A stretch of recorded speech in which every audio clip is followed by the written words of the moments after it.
الرجیم بسم اللہ الرحمن الرحیم وَأَتِمُّوا الْحَجَّ وَالْعُمْرَةَ لِلَّهِ فَإِنْ أُحْصِرْتُمْ فَمَا اسْتَيْسَرَ مِنَ الْهَدْيِ وَلَا تَحْلِقُوا رُؤُوسَكُمْ حَتَّى يَبْلُغَ الْهَدْيُ مَحِلَّهُ فمن كان منكم مريضا أو به أذى من رأسه ففدية من صيام أو صدقة أو نسك فإذا أمنتم فمن تمتع بالعمرة إلى الحج فما استيسر من الهدي فمن لم يجد فصيام 3 أيام في الحج و7 إذا رجعتم تلك 10 كاملة ذلك لمن لم يكن أهله حاضر المسجد الحرام واتقوا الله واعلموا أن الله شديد العقاب. دریم ایسا کہ یو باب ویلشو دیدن دویم باب بھئی آیت 214 پوری زیخ. پا دے باب کے مسئلہ دا حج کئی دا حج اکثر مسائل او دے دا پارے کئی چرناو غرزئی پا مسئلہ دا جہاد. مسئلہ حج برائے تنویر مسئلہ جہاد. تنویر رنا غرزول جہاد و حج سڑے سوچو گی تو تقریباً ڈیر سوزنا پدے کے مشترک دی. حج کم سڑے دکلی دا بار ہوتی ہے اور جہاد دا پارم بارو زی.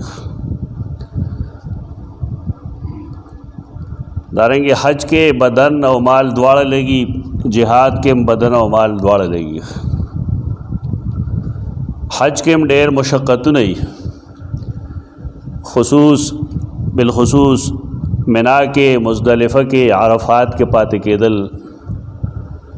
اور بیا چکم روز دا حجی نو پائے باندے رمی کول، بیا مکہ مکرمی تراتلل، خانہ کعبین طواف کول، سعی کول اور بیا واپس زان رسول مناتا. دا ډیر مشکل ترین مرحلہ. سمرا رگڑا چی پا دغ روز بانے حاجیان خوری تو دمرا ٹول حج نہیں مشکل. اور داغی وجہ دائی چی پا روز سورلے ہم نہیں. اور دا تقریباً 14 یا 19 کلومیٹر مدل سڑے پیادہ گئی. اغیم شپا مزدلفہ کی کڑی اغی کم خوب موب نہیں. اور دا تماثل لے دے یوشانوال لے پا تکلیف کی. تو ذکا منگ خلاصہ کی استادان زمانگ داوئی چا حج مسئلہ دا پارا دا تنویر دا مسئلہ دا جہاد. دا دینا پا جہاد مانے رنا پریوزی. جہاد ہم ڈیر مشکل کار دے. بیا پا دے کہ دا حج جو مسائل بخیخ مسائل دن گو رہے بیا. وَأَتِمُّوا الْحَجَّ وَالْعُمْرَةَ لِلَّهِ او پورا کہ حج او عمرہ اللہ دا رضا دا پارا. دا ہر عمل دا پارا، نیک عمل دا پارا ارادہ او خالص نیت ضروری ہے. خسنت داری چکل سڑے حج و عمرہ کئی ناغیو دعا کئی چی اللہم انی ارید الحج یا اللہم انی ارید العمرہ فیسرہ لی یا فیسرہا لی وتقبلها منی یا تقبلہ منی. دا ذکر ورسر گئی. تو دے دینا ابن حجر حیثمی استدلال کر رہے چکا عام و اعمال کم تلفظ بالنیت شنو دابا جائزی مستحبی. اگر دا عام و عبادات قیاس کر رہے دا حج پا ذکر باندے. لیکن جمہور فقہا و محدثین دخلے نیت تا بدعات ہوئی. دا کم چه ویلی شی دا حج یا عمرے دا پارا دا نیت نہ رہے، دا ذکر دے اور دا دعا دا. په دې وجه باندې د خولې نیت کول دا شریعت کې د دې ثبوت نشته. نیت اصل کې د زړه عمل دی. نیت معنی اراده. یو سړی چې کله یو عمل کوي نو پکار داري چې هغه ته پته وي چې دا کار زه څه کوم، فرض کوما که دا سنت کوما که نوافل دي. په ارادې سره یو خدا به پته لګېږي چې دا سړی دا عمل کله ارادتن وکړي نو دا به عبادت وي، او کنه اراده نه بالفرض د الله د رضا نو بیا دا عادت دی. د نیت په بنیاد باندې په عادت او په عبادت کې فرق پیدا کیږي. او دویم دا چې د نیت په بنیاد باندې اخلاص او دارنګ ریا د هغې وضاحت کیږي. عام منځونو له خلک په خولې نیت کوي،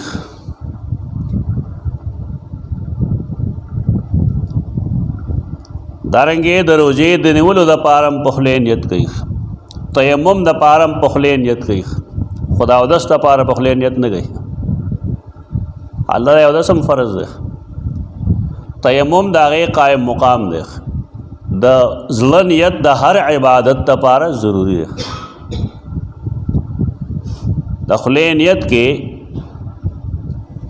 مولا علی قاری رحمه الله انما الاعمال بالنیات کې لیکلي دي چې رسول الله صلی الله علیه وسلم مقدار یې لیکلی چې دومره زره هغه منځونه کړي دي،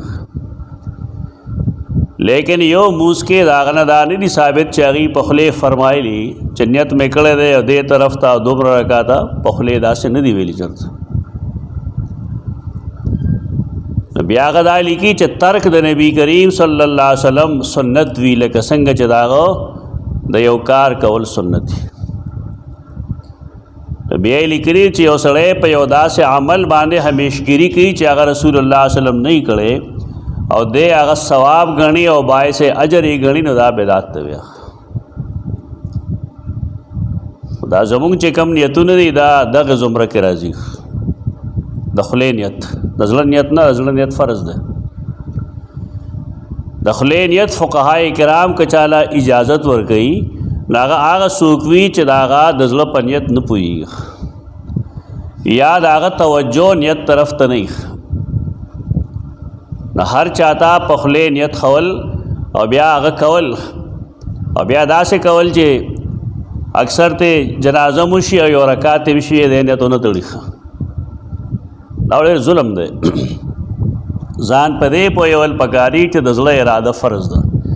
ستا زړه کې دا خبره یقیني راله چې زه د ماسپښین 4 رکعته فرض امام پسې کوم، دا کافي ده. الله اکبر ووایه.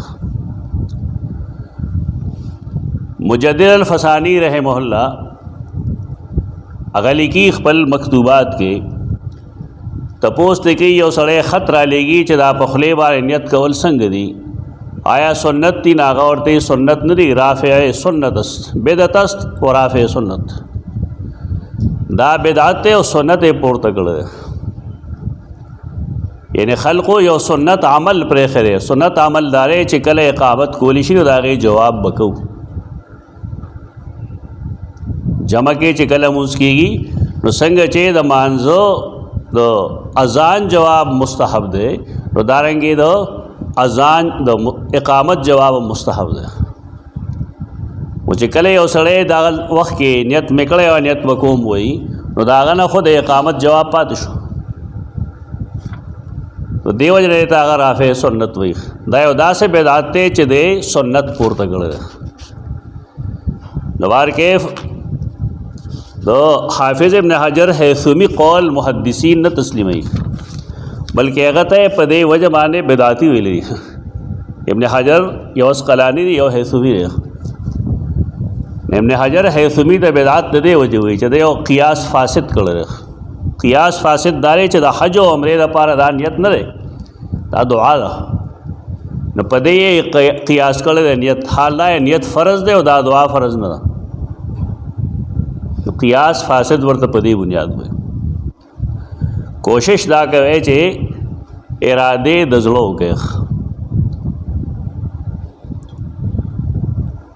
روجې دپاره یو نیت اوس به خلک ښیي او چاټونه کې چاپ هم شي، آغا نیتون آغا درست نری مناسب نری.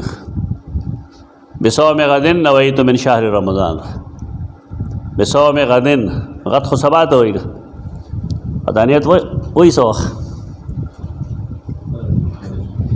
پېشمنی مطلب ہے چې سبا راخیږي نو غد خو به سبا نه روز دی بیا.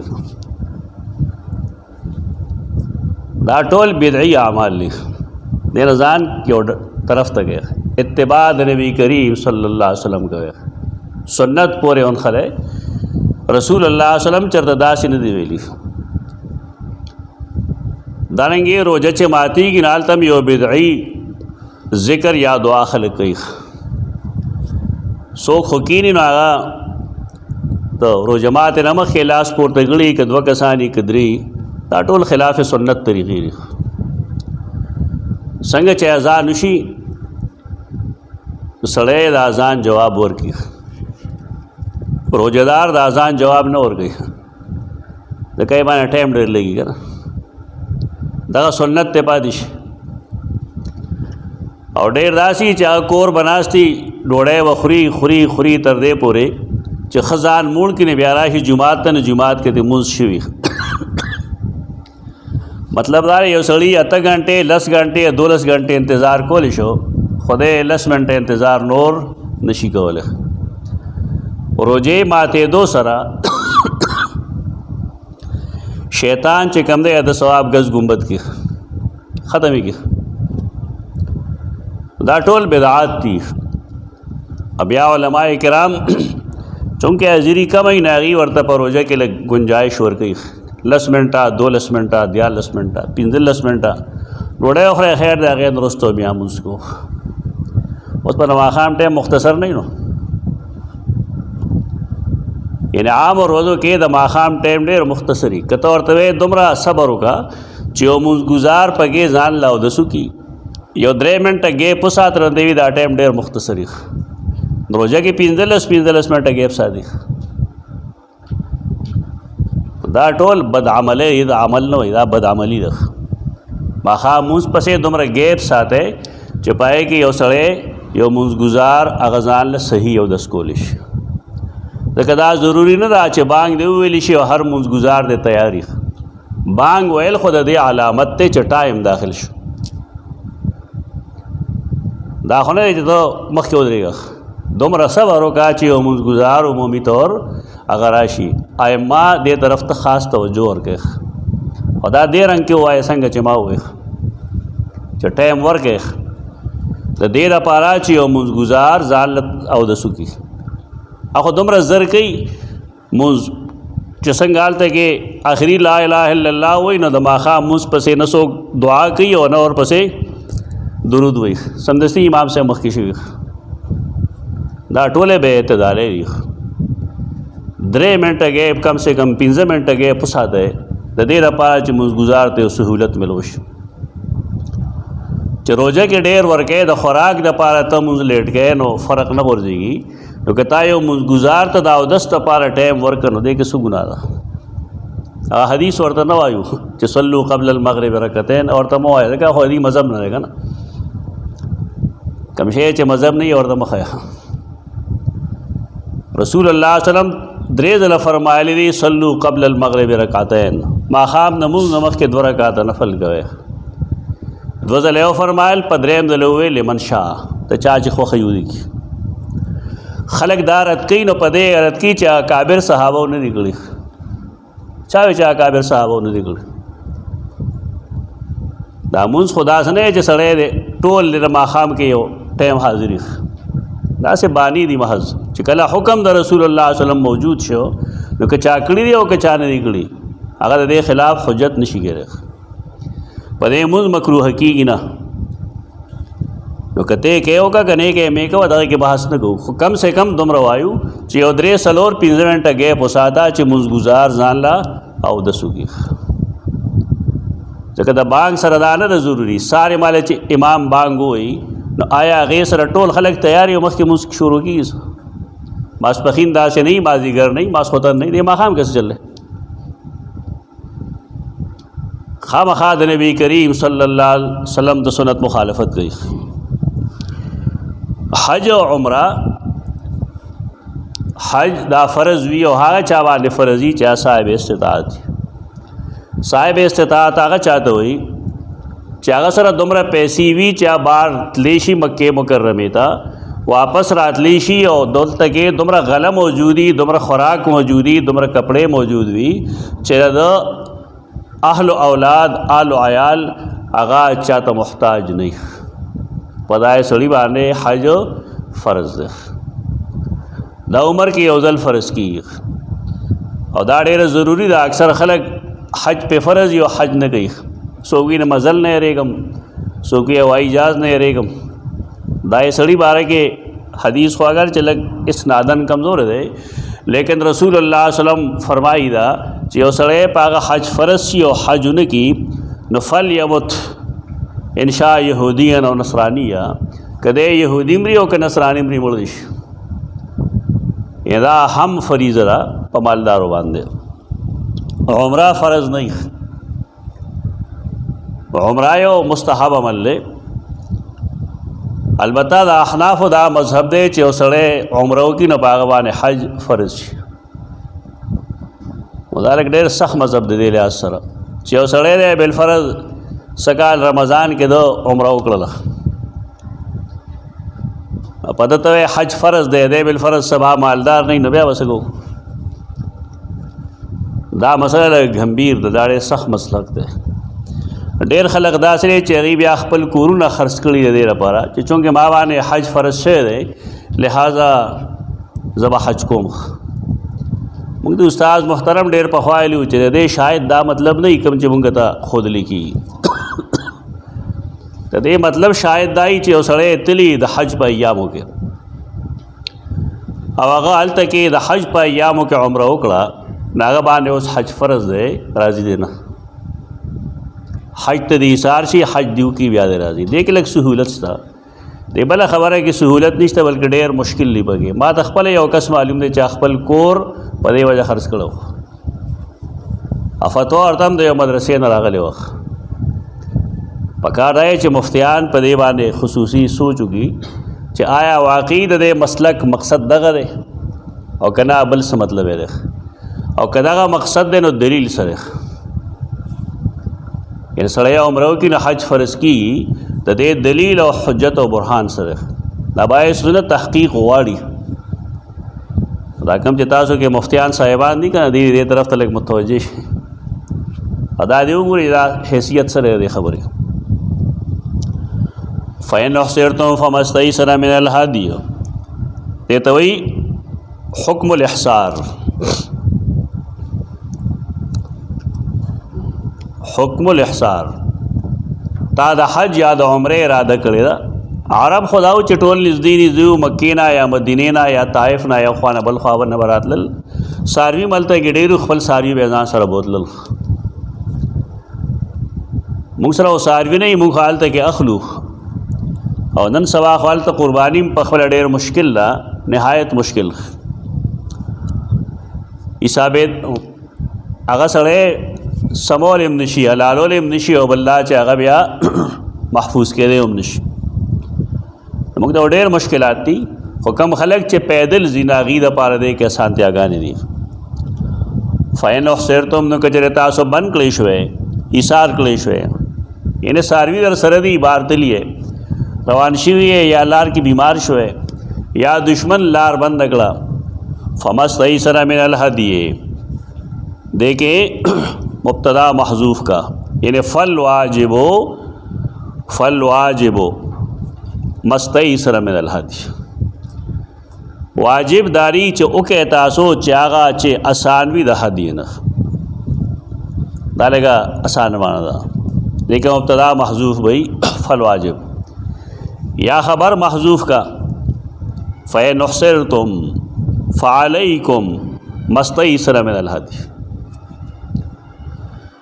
کچرے بن کړی شوی تاسو نو په تاسو لازم دی هغه څه چې آسان وي من الهدي. هدیون د هدیتو جمع ده. هدیه معنی قربانی. قربانی بیا واجبی. فمستیسر من الهدي. ایثار شوی نو قربانی په تاسو باندې واجب ده. قربانی ګوره سوال ته رسول الله صلی الله علیه وسلم ایثار کړی شو. هغه وخت ایثار کړی شو چې کله شپږم هجری کې د عمرې په نیت باندې روان شو. مشرکین د هغه لارونی ولا ورته ویل چې ته به نه ځې.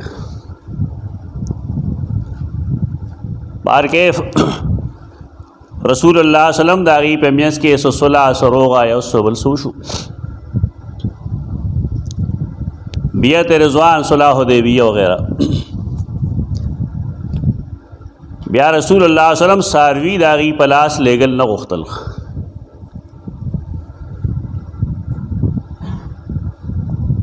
مرګري دې ته تیار نه و چې خپلې قربانۍ حلالېږي. وی فرمایل دا قربانۍ حلالېږي. رسول الله صلی الله علیه وسلم ډېر خفه و. په دغه سفر کې هغې سره سیده میمونه رضی الله عنها وه. هغې تپوس وکړه ولې خفه یې؟ نو هغه ورته ویل دغه شان چل. هغې مشوره دا ورکړه چې که بالفرض تاسو خپله قرباني په خپل لاس حلاله کړئ نو صحابه کرام به پوه شي چې په دې حکم کې څه نسخ نه راځي. عملاً اوښیښ. رسول الله وسلم ته دا مشوره ښه شوه او بار راووت او قرباني حلاله کړه. صحابه کرام پوه شو هغې ټول خپلې حلاله کړې. البته که ته بیمار شوی ځان سره د څاروی روان کړی دی دا څاروی ورسوه فمستیسر من الهدی ولا تحلقوا رؤوسکم او مخرئ سرونه خپل. حج دوران کې بہتر دارا چې حاجی د احرام نه ځان وباسي یا د عمرې نه نو سر دې اخري. قرآن حلق لا ترجیح ورکوي. رسول الله صلی الله علیه وسلم د خپل سر خرول عمره کې یا حج کې وکول. عام د هغې سر د هغې ویښته مبارک د خریلو مسله نه وه. خدا نه چې یو سړی سر خري ته ته خارجي که نه. دا اوس خاص خلک دی د هغې څه خاص قاید دي او د هغې کار دغه و بیا. ولا تحرقوا رؤوسکم حتی یبلغ الهدی محله او مخرئ رؤوسکم سرونه خپل حتی تر دې پورې یبلغ الهدی چې ورسیږي قرباني محله. محل څه معنی ده؟ امام ازهري دې معنی کوي. المحل یا المحل الموضع الذي يحل به ويكون مصدرا وكلاهما بفتح الحاء لأنهما من حل يحل. فأما المحل كم چې موږ وایو نو بکسر الحاء فهو من حل يحل اي وجب يجب. قال الله عز وجل حتى يبلغ الهدي محله اي الموضع الذي يحل فيه نحره. محل منی هغه ځای چې هلته کې به دا رسولی شي د حلالولو ځای، یعنی چې دا مکې مکرمې ته ورسي. فمن کان منکم مریضا نو څوک چې په تاسو کې بیماری فمن کان منکم مریضا لا تحلقوا رؤوسکم کې امام ابو حنیفه رحمه الله ته منسوب یو کیسه ده. هغه ابن خلکان لیکلی ده تاریخ کې. ابن خلکان د دې دریم جلد کې ده اور صفحہ 261 اور 262 دو صفحوں کی تفصیلی قصہ را تفصیلی واقعہ خو دا غیر اوریدونو دا مخ کې یاد ساته چې دا ائمه دا عام انسانانی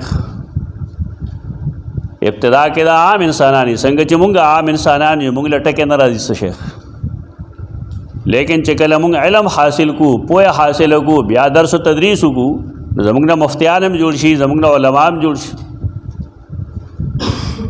دا کیسه کو په دې باندې چې نن خلک امام ابو حنیفه بې عزتي کوي دا کیسه ورپسې کوي. دا کیسه صحیح ده که غلط اذان له خبره ده، لیکن د امام ابو حنیفه رحمه الله دا هغه د جهالت دلیل دا نه دی.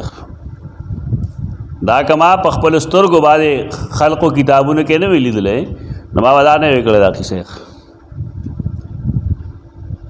دا کیسه دو امام ابو حنیفه رحمه الله استاذ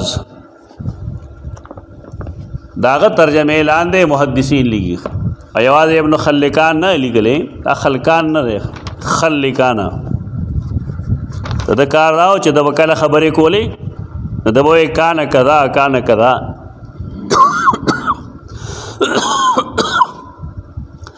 کله به ویل زما پلار داسې و، کله به ویل زما پلار داسې و. نو خلک ترې ډېر تنګ شو نو ورته یې خلکانه، هغه پرېږده چې پلار داسې و مور داسې وه، اوس خبره کوه اوس څه دي. په دغې بنیاد دی په ابن خلکان مشهور شو. دا لطیفه ما یو ځای وویله نو بیا یو سړي واورېده، نو هغې نه وروسته بیا ابن خلدون ته هغه ابن خلدون لکه دا قیاسي مسله ده، ابن خلدون نه دی، ابن خلدون ځان له سړی دی او ابن خلکان ځان له څیز دی. زریکلي اسلام آکړه زرکلي دی، زریکلي دی. نو بیا هغه صاحب لګیا نو هغه زرکشي ته زریک شوي. دا غلطۍ مه کوئ، تلفظ غلطۍ مه کوئ، خاص کر د اسماء د کتابونو.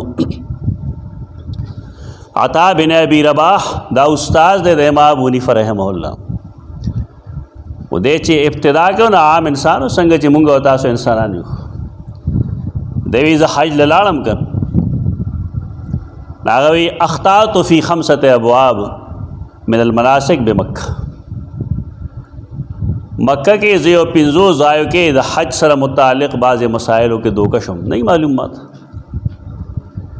دا ګور د هر علاقې ځان له رواج وي. د عربو خپل رواج دا دی چې هغې ماشوم هغه د خبرو اترو شي نو قرآن ورته یادوي.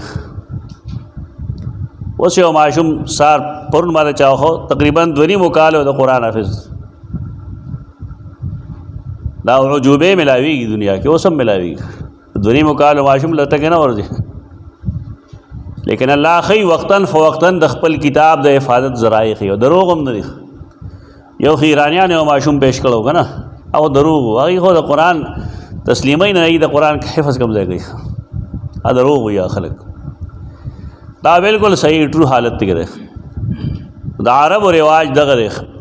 د بصرې والو طریقه دا وه چې ماشوم به ماشوم والي سره هغې دین شروع کوو، خو د کوفې والا طریقه دا نه وه. زمونږ په پاکستان کې اس طریقه نشته. سړی چې څنګه خړپوسه نه پورته شي نه بس سکول کې داخله واخلي، مدرسې تلل نه. دا بنیادي څیز دی چې زمونږ الله یې جدا کړ. که دا ضرورتونه په مساجدو کې پوره کېدل ډېر به ښه وي. خو جماعت ته څوک عصري علوم نه راوړي. دغه ځای نه یو فرق راغلی دی. بارکې دا ځان له خبرې دي. خو د کوفې خلک د 28-30 سال نه مخکې هغوی به سبق نه وي.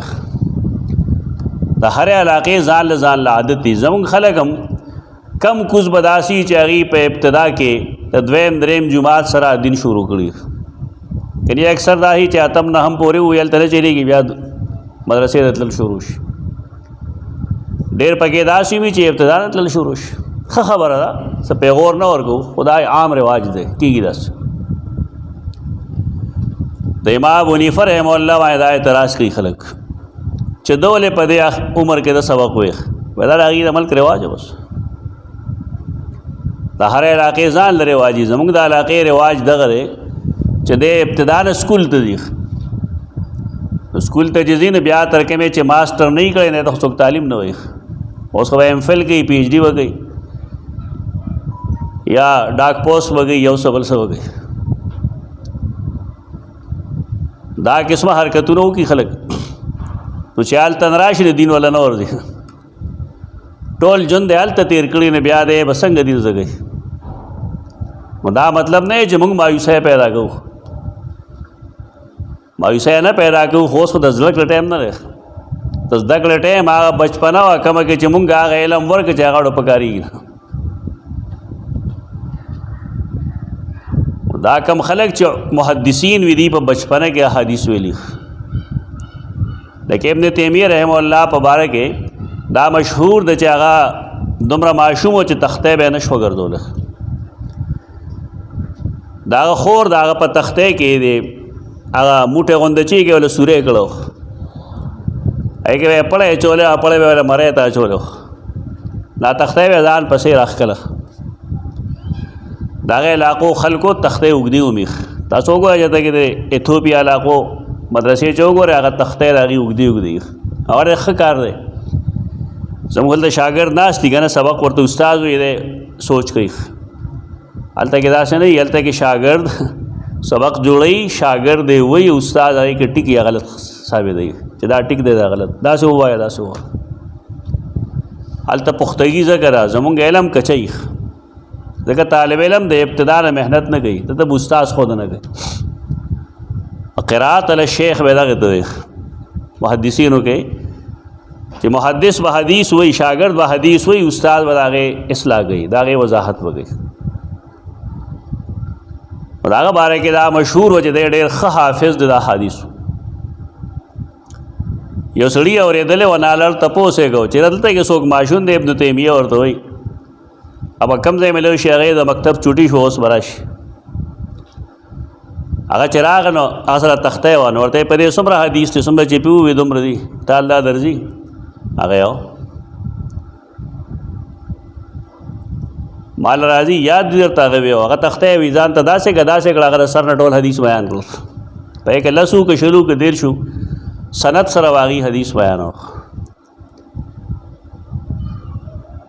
دا سړی بیا ما ته ویل چې یو نور لس درته واورم، ما یې چې واوره نو باسنه دی لس نور واورو، بیا چې نور واورم ما یې چې واورو نو په ولاړې ولاړې هغه ما ته 120 حدیث واورل.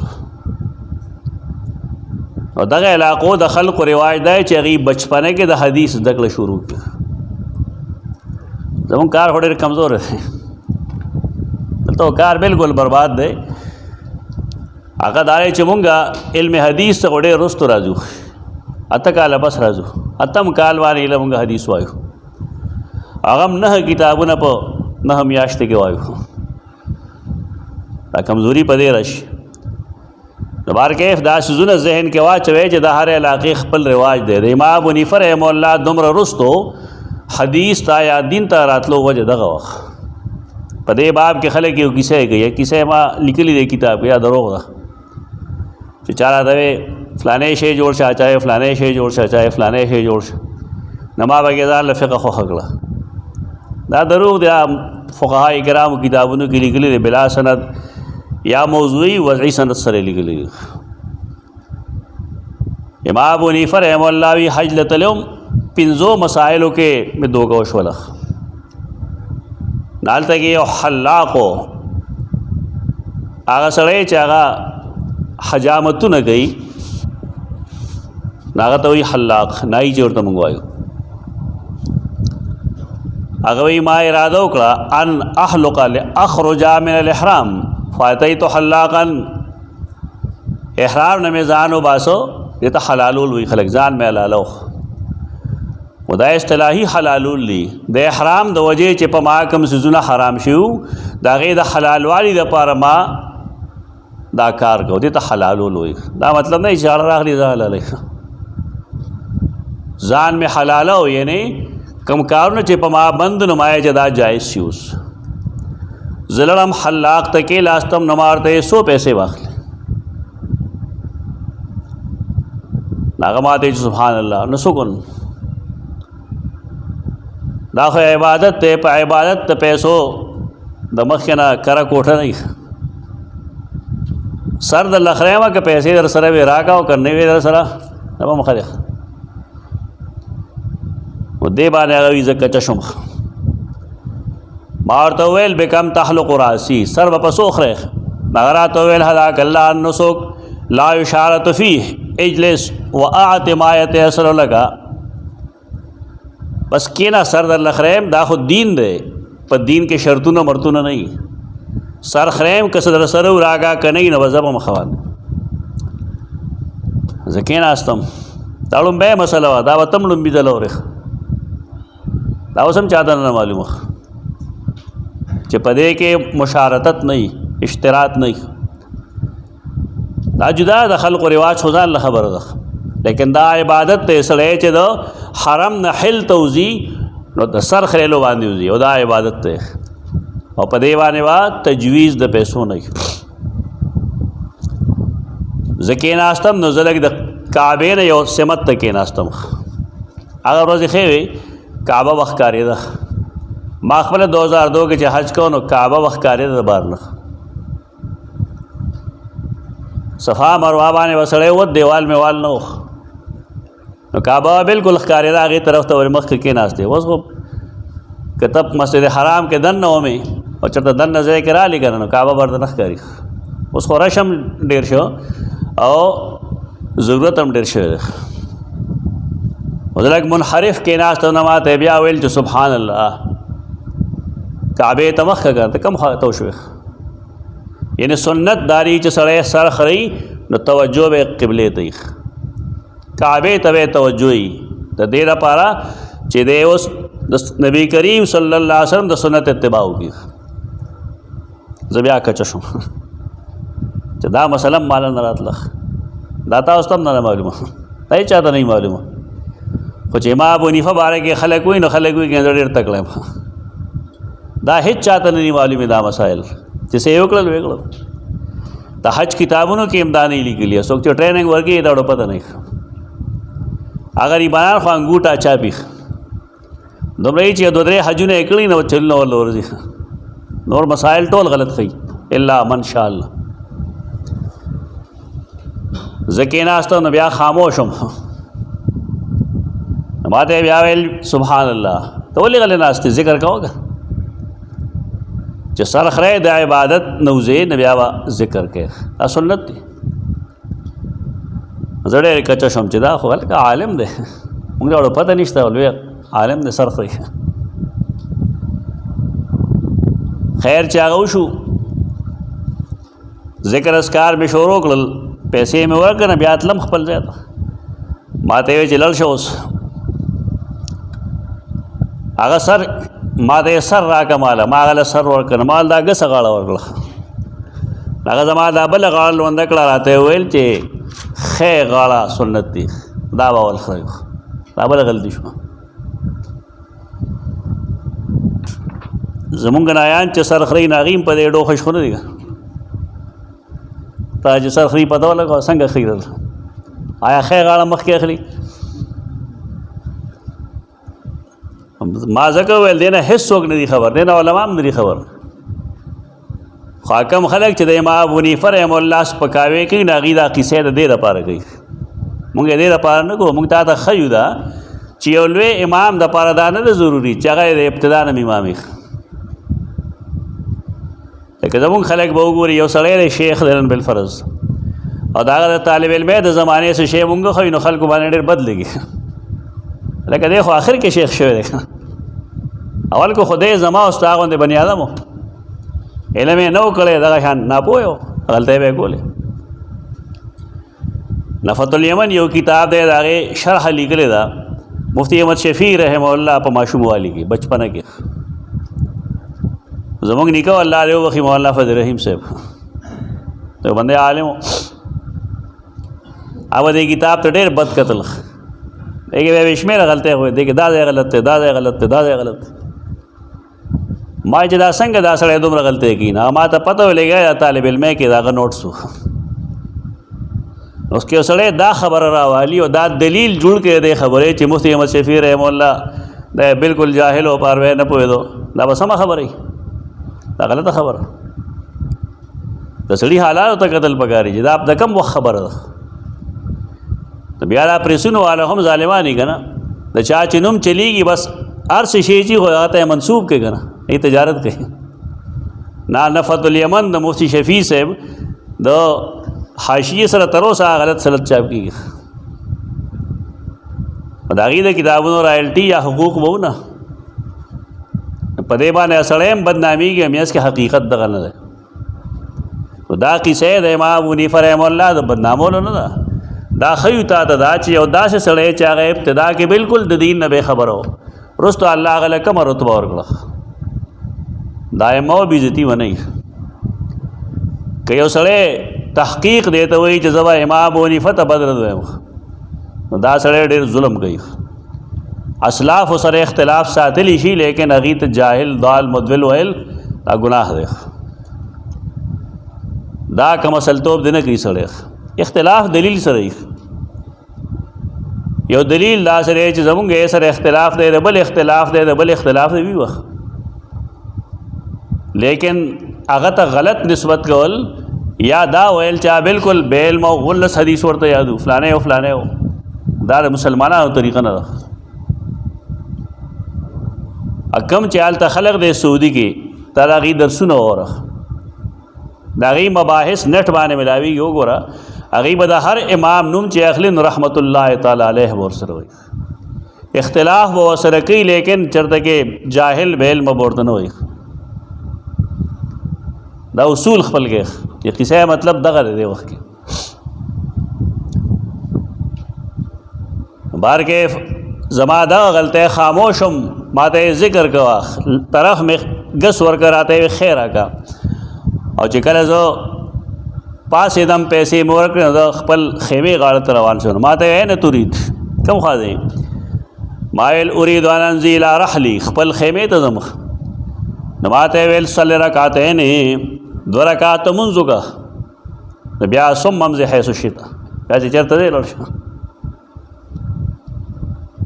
هغه زه په دې نور کچه شوم، 2 رکعاته مونځ مې وکړو، راغلم ما تپوس مې هغه ته مې کېناستم، اړکې مې ویل چې ما ینبغي اقام مثل هذا من حجام الا اذا كان ذا علم. حجام ته خدا نه معلوم، خدای به عالم نو. نظر عالم ورته مې ویل من اين لك ما امرتني به من المسانک من المناسک، دا تا چې ما ته رقمو عبادتونو ویل نو دا تا ته رقم دی نه معلوم دی. نو ما ته لله انت مړه الله ته وګوره، ظالم معلم نه مخ. لقد رأيت عطاء بن ابي رباح يفعله، عطاء بن ابي رباح دا کارونه کول. عطاء بن ابي رباح سر ما سره خري، دا ډېر لوی سړی د امام ابو حنیفه رحمه الله استاد دی. دغه ټایم نه وروسته د بیا د عطاء ابن ابي رباح شاګردي کړې ده. د خلک دې کیسې اورېدو ته تیار نه دي. دی وی لقد رأيت عطاء ابن ابي رباح يفعل فاخذته عنه ووجهت اليه الناس، خلق ما دې طرف ته متوجه کړل چې دا عمل دا دی. هغه نرسته بیا دغه شاګرد شوی دی، نرسته هغه امام ابو حنیفه دی رحمت الله تعالی علیه. لا تحلقوا رؤوسکم سره دا دې تعلق مونږ په دې بنیاد وایو چې سړی سر خري کنه نو دا هغې لپاره به دا اصول یې د پاکستانیانو تر الله هدایت وکړي که نه، دا غریبانان چې لړ شي نه دي ته 15 ریال هم نه ورکوي، د 1000 حساب ورکوي، په 60 کې ضرب ورکوي وله، لکه په 60 کې سره ضرب ورکوي، دا ځای پیسې ورکړه چې بېغمه یې نو څه ګنده ګنده څیزونه یې خلکو سره دی به ورته ناست دي په 1 ریال او په نیم ریال، اکثر یو بل له سر وخوري. ته ووایه ته دلته سر خریلی شي جاله نه شي خری، هغه زخمي نه وي ټول، و چې تا باندې شورتې وینه ولیده که نه چې دی خو وینې دی سرمن به دی وباسي. دغه دی قانون دی باب کې ډېر سخت دی. که ستا سر کې زخي بالفرض اته ته ماله سر وخوری باول سر ګوري، که یو زخم پکې وانه ګوتې هم نه وړي، کنچګۍ ویله مشینکۍ ویله.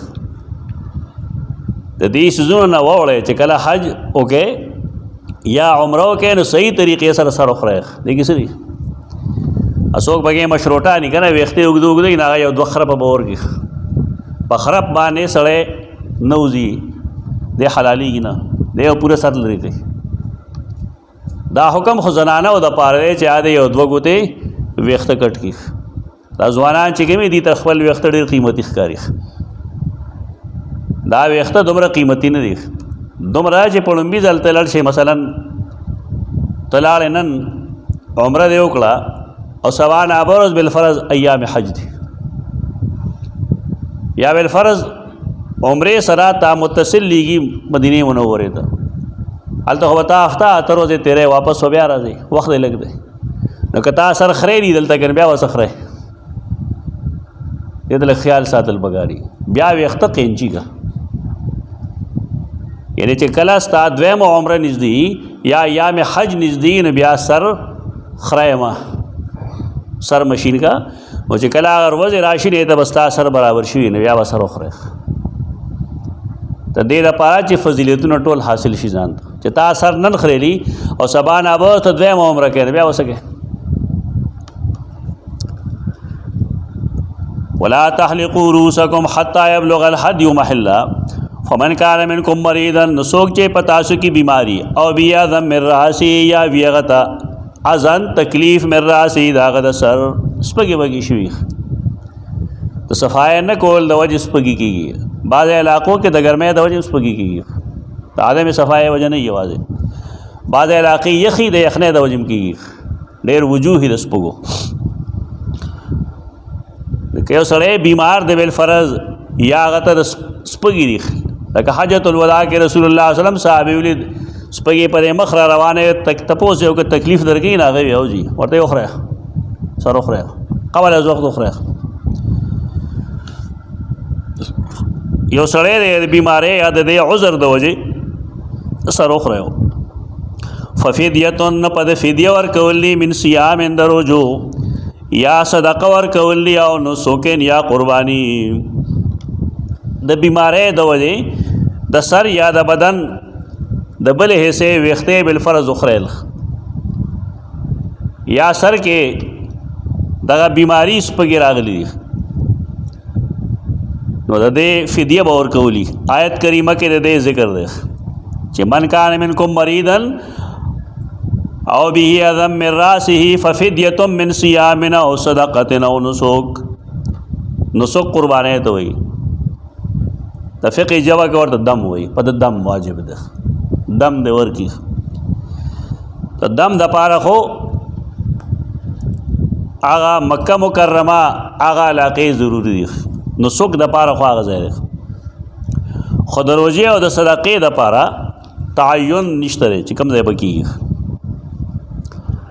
دارنگے دا قرآن پا الفاظوں کے دا سیام سا عادت نشترے دارنگے دا صدقے سے مقدارم نشتر دا دوارا سزونا قرآن کی نشتر نسک شترے اور نسک دا پارا دا حدیث کے حدود حرم متعین دی دا باقی دو سیزنا نے مقدار معلوم دے پا قرآن مجید کے انہیں صدقشتا دا صدقے مقدار ہم نے معلوم کم سڑے چے حج کم سڑے چے حدیث نہ تسلیم ہے اگر تو آیا دا زیرہ تلک حل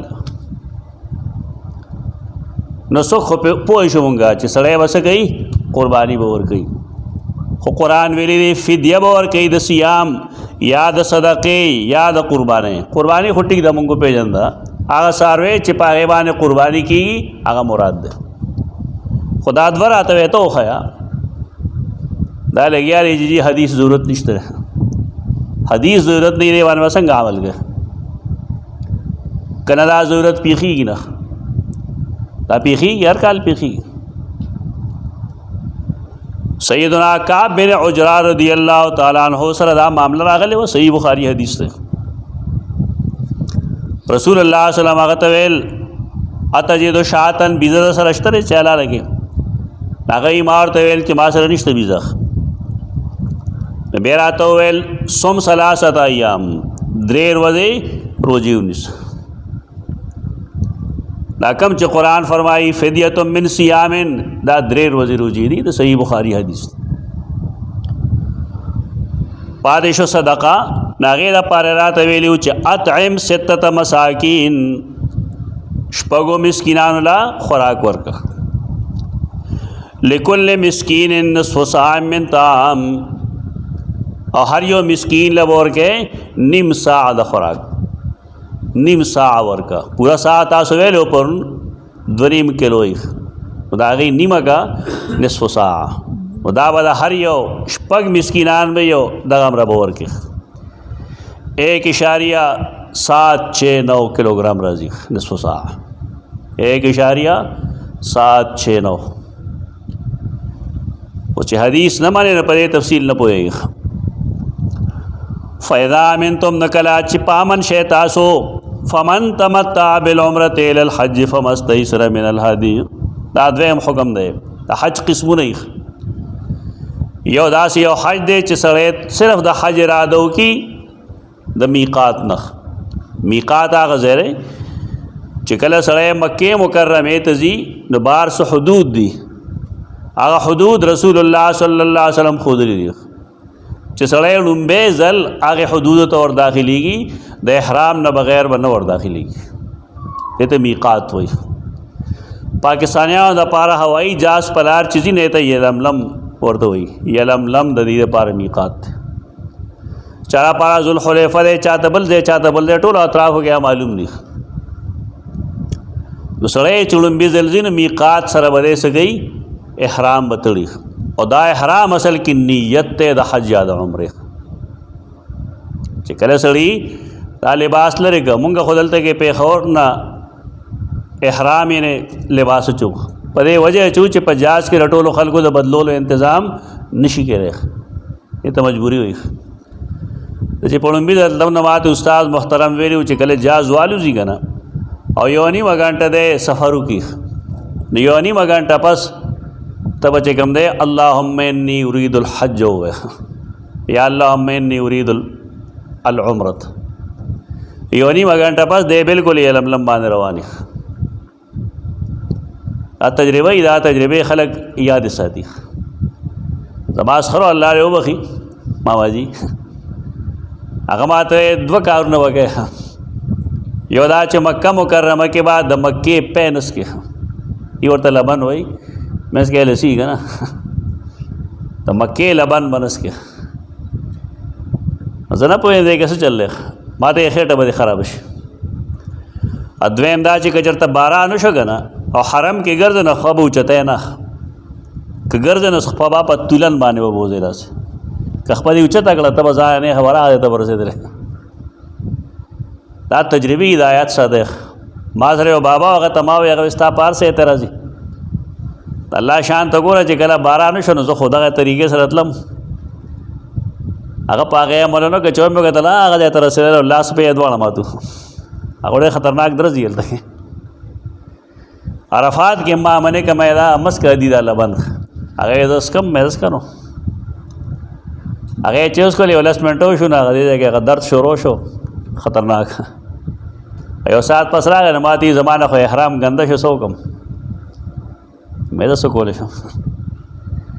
اصل کې د هغې څاروي سنا مکي خوري که نه مکې ته وایي سنا سین سره دا هغه بوټی دی چې دستاور دی او دا درد هم پیدا کوي.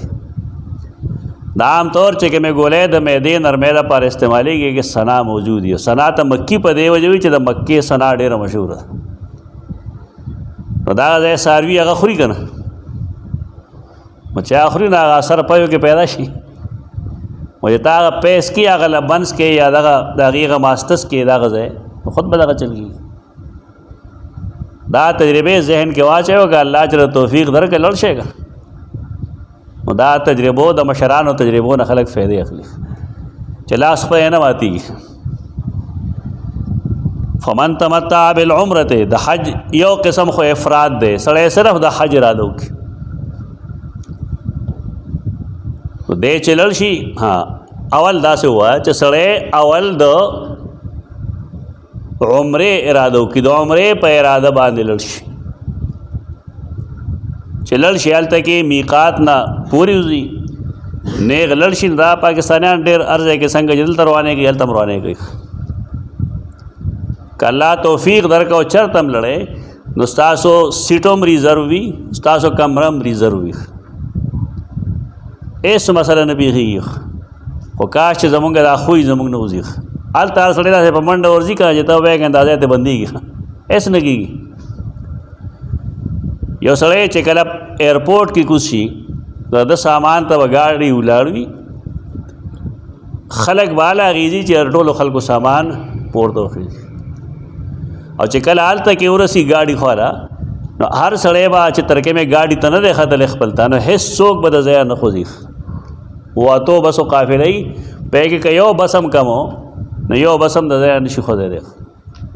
لږ د انسانیت مظاهره پکاري.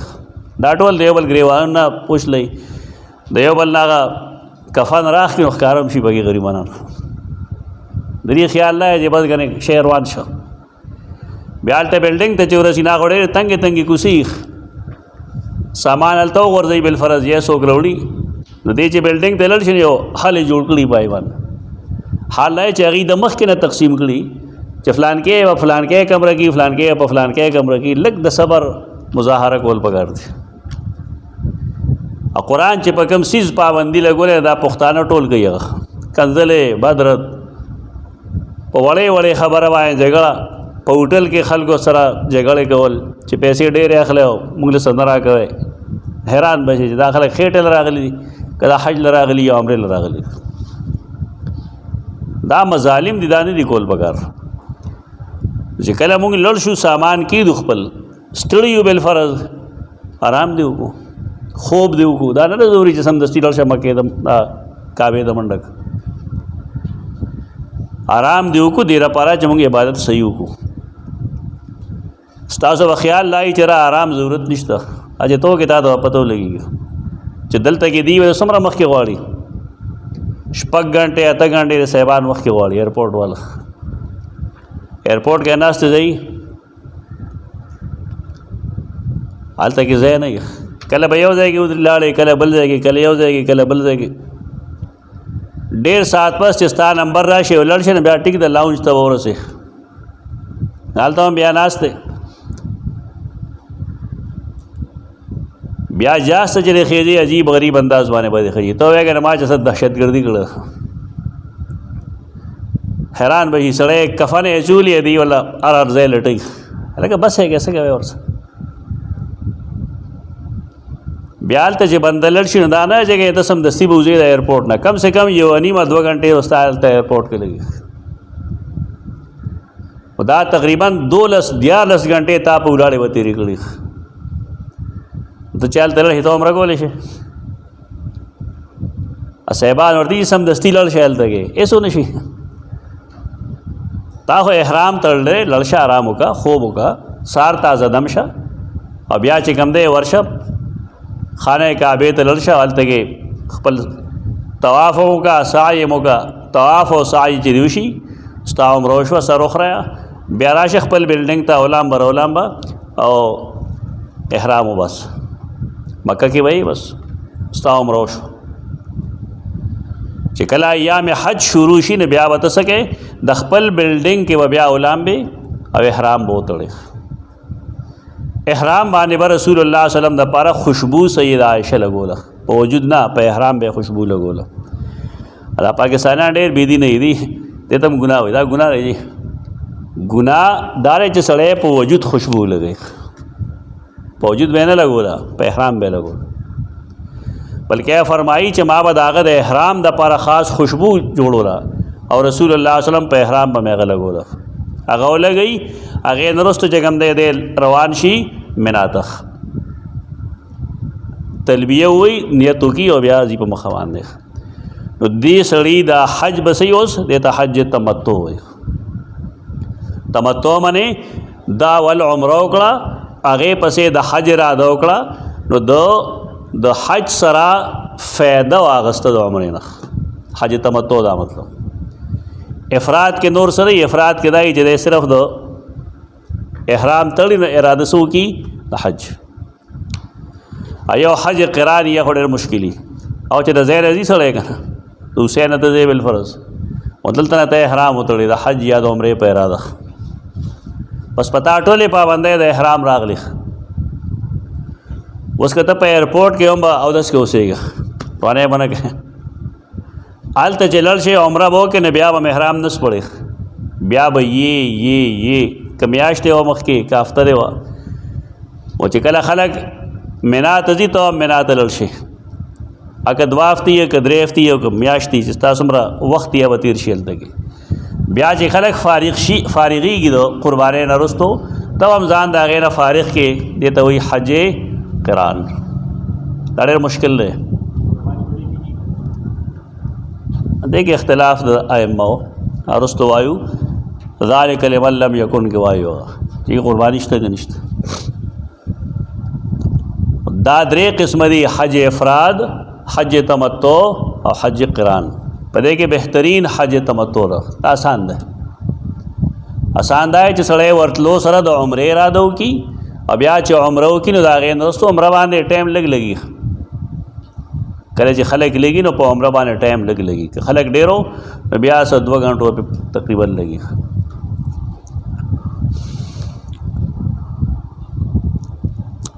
فاذا امنتم نو کله چې پامن شئ تاسو فمن تمتع بالعمرة دا 2م قسم شو. نو چاچے فیضا واغستا د عمرینا الی الحج د حج سرا فمستیسر من الهدی دا ما خبر شوا واجب دا پد باندې هغه چې آسان وي د قربانینا فمن لم یجد فصيام ثلاثه ایام فی الحج وسبعه اذا رجعتم فمن لم یجد چاچے نه مندلخ انہیں تمتع کړی دا لیکن پیسې ورسره نشته چې قربانیو کی نو فصيام ثلاثه ایام پد باندې روزي نیول دی درې ورځو فی الحج پا ایام حج کې درې روزي دلته ونیسي وسبعه او نور اذا رجعتم کله تاسو واپس شئ کله ته چراشه نو و نور ونیسي نو لس بشي کنه په دې ماشومان پوری چې درې وسو کې لس قرآن دا ولې فرمایي چې تلک عشرۃ کاملہ عشرہ ہوتا ټول عشرہ وای تلک عشرۃ کاملہ هر سړی چې وای دا بای زوینه ډېر غلط سلط وي عشرۃ سوګ نه وای تلک عشرۃ کاملہ او دا سه ولیدین په دې سوي ولیدین نو په تلوار مه لګیا سم وای چې قرآن صحیح ویل ولیدین څه شي